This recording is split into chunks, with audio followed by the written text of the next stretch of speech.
Alan here, and I want to talk about use of force and specifically reasonably believe. But before I do that, I want to remind you, check out surviveanddefend.com. Go there right now and sign up for the free weekly newsletter, the Sunday Safety and Self-Defense Tips.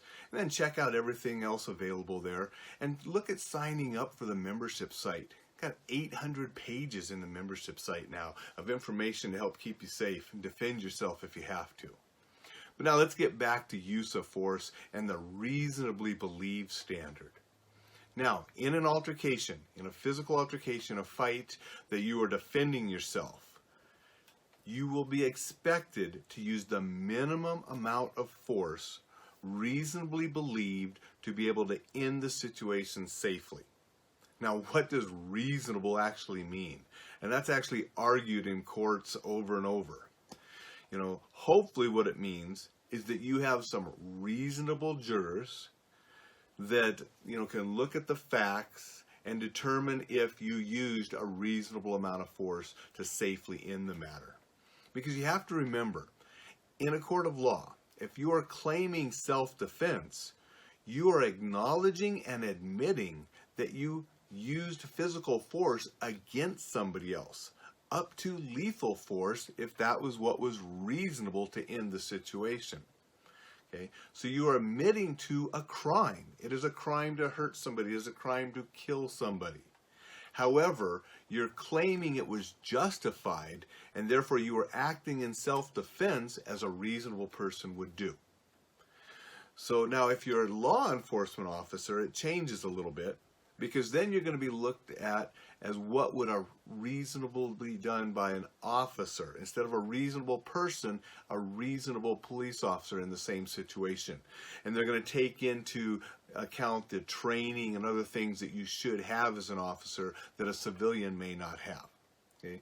But it's still going to come down to what is reasonable. And again, that is argued, but you just need to think about, what is your gut telling you is a reasonable response to a situation? Obviously, if it's an extreme situation where a person is killing people, a reasonable response would be using lethal force to stop the killing, if that's the only alternative, and you don't have a less than lethal means of stopping the killing and the harm to you or others. Okay? But if it's something less drastic, you can't go overboard and use more force than it's allowed. Okay? And you cannot go past where the person is a threat.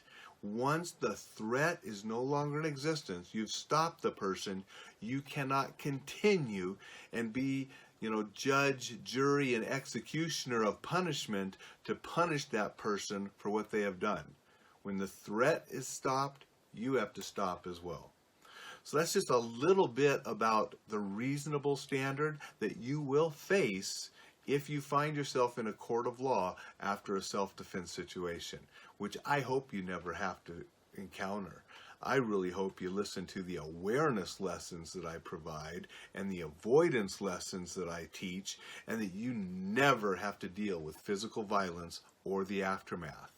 But just understand, if you are engaging in a physical altercation and physical violence, there probably will be an aftermath. And that may be with law enforcement, it may be the court system. And so you want to cover your bases and be prepared for all of the fights, not just the one on the street, but the one in the courtroom as well. Make sure you're justified, make sure what you do is reasonable, and you should be able to see yourself through the entire ordeal. Until next time, take care and stay safe.